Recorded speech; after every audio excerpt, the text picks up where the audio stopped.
Assalamualaikum warahmatullahi wabarakatuh. Kami dari kelompok 14 ingin mempresentasikan modul 10 mengenai rasio keuangan. Adapun untuk anggota kelompoknya yang pertama adalah Akmal Fejusani, yang kedua Muhammad Rafi, dan yang ketiga Diva Sadinda. Next.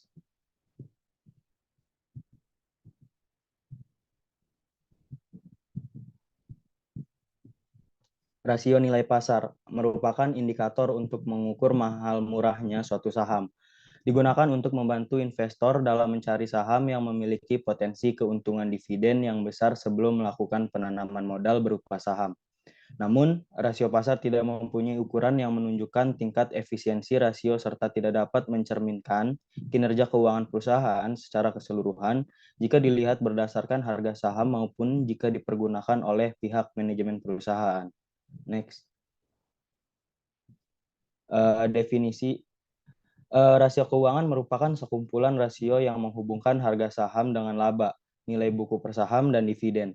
Rasio ini memberikan petunjuk mengenai apa yang dipikirkan investor atas kinerja perusahaan di masa lalu serta prospek di masa mendatang. Rasio ini memberikan informasi seberapa besar masyarakat atau investor atau para pemegang saham menghargai perusahaan, sehingga mereka mau membeli saham perusahaan dengan harga yang lebih tinggi dibanding dengan nilai buku saham. Next.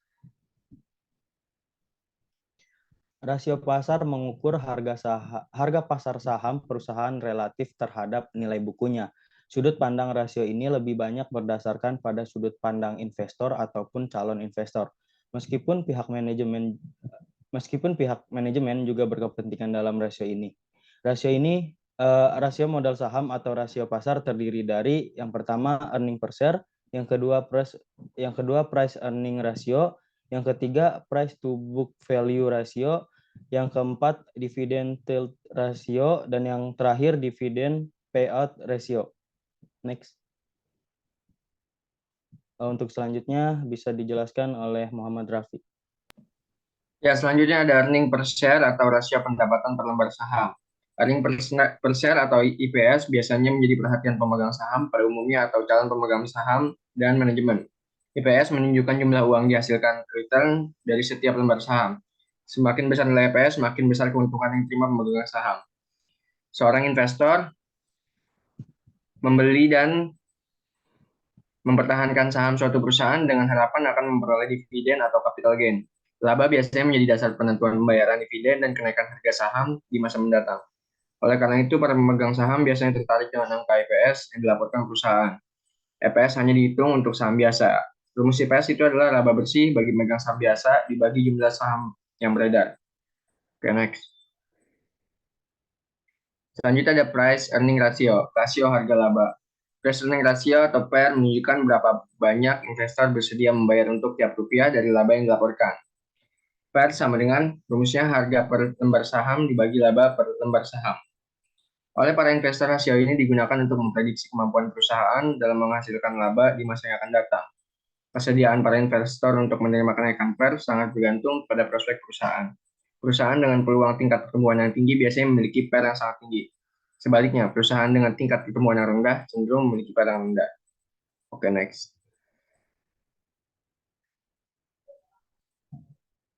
Selanjutnya ada price to book value ratio, rasio pasar per buku. Rasio ini menunjukkan berapa besar nilai perusahaan dari apa yang telah atau sedang ditanamkan oleh pemilik perusahaan. Semakin tinggi rasio ini, semakin besar tambahan kekayaan atau wealth yang dinikmati oleh pemilik perusahaan. Itu dikatakan oleh Husnan. Jika harga pasar berada di bawah nilai bukunya, investor memandang bahwa perusahaan tidak cukup potensial. Bila seorang investor pesimis atau prospek suatu saham, maka banyak saham dijual pada harga di bawah nilai bukunya. Sebaliknya, jika investor optimis, maka saham dijual dengan harga di atas nilai bukunya.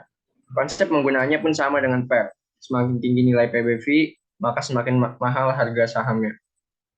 Next.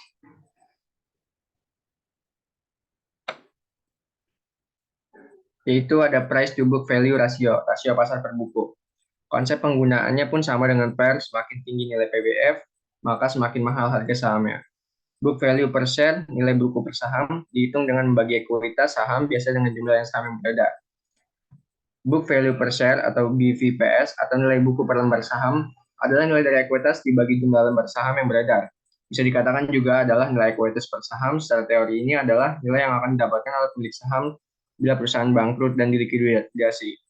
Ekuitas itu sendiri didapatkan dari selisih jumlah aset dikurangi liabilitas.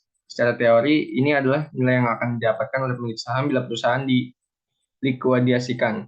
Jadi nilai book value sangat berarti untuk melihat imbal hasil dari investasi. Next.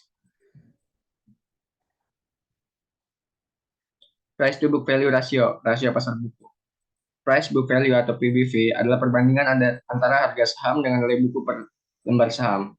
Rumus PBV adalah harga pasar per saham dibagi nilai buku per saham. Rasio analisis berfungsi untuk melengkapi analisis book value. Jika pada analisis book value, investor hanya mengetahui kapasitas per lembar dan nilai saham, pada rasio PBV investor dapat membandingkan langsung book value dari suatu saham dengan market value-nya.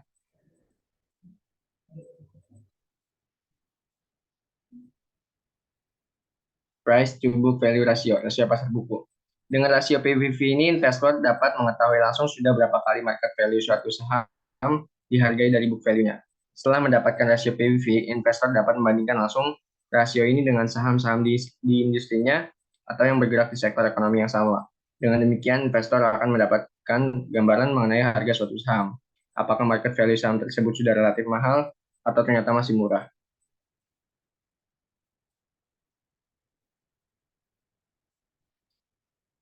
Baik, selanjutnya akan saya ambil alih. Yang selanjutnya ada dividend yield ratio atau rasio pendapatan dividen. Dividend yield merupakan sebagian dari total return yang akan diperoleh investor. Biasanya, perusahaan yang mempunyai prospek pertumbuhan yang tinggi akan mempunyai dividen yield yang rendah, karena dividen sebagian besar akan diinvestasikan kembali. Kemudian, karena perusahaan dengan prospek yang tinggi akan mempunyai harga pasar yang tinggi, yang berarti pembaginya tinggi, maka dividen yield untuk perusahaan semacam ini akan cenderung lebih rendah. Adapun dividen yield diperoleh dari dividen per lembar saham dibagi harga per lembar saham.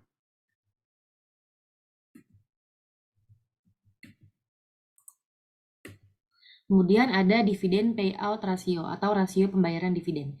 Rasio ini melihat bagian pendapatan yang dibayarkan sebagai dividen kepada investor, sedangkan bagian lain yang tidak dibagikan akan diinvestasikan kembali ke perusahaan.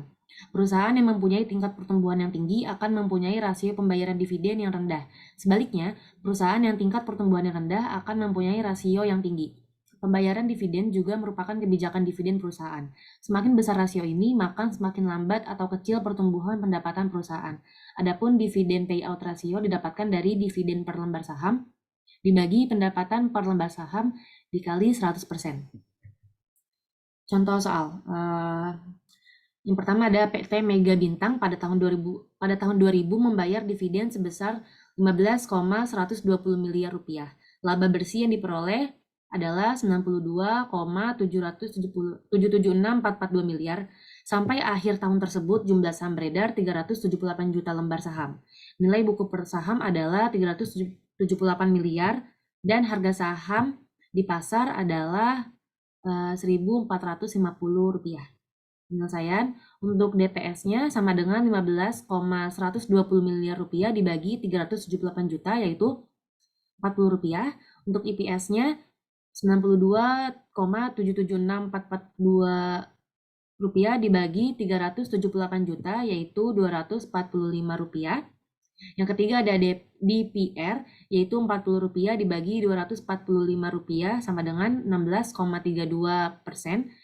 Kemudian ada PIR yaitu 1.450 rupiah dibagi 245 rupiah sama dengan 5,2 kali. Yang selanjutnya ada PBV sama dengan 1.450 rupiah dibagi 1.000 rupiah yaitu 1,45.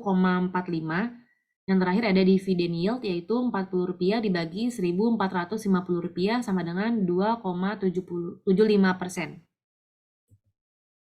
Berikut adalah daftar pustaka yang menjadi referensi kami dalam membuatan tugas kecil ini. Sekian yang dapat kami sampaikan, kurang lebihnya mohon maaf. Wassalamualaikum warahmatullahi wabarakatuh.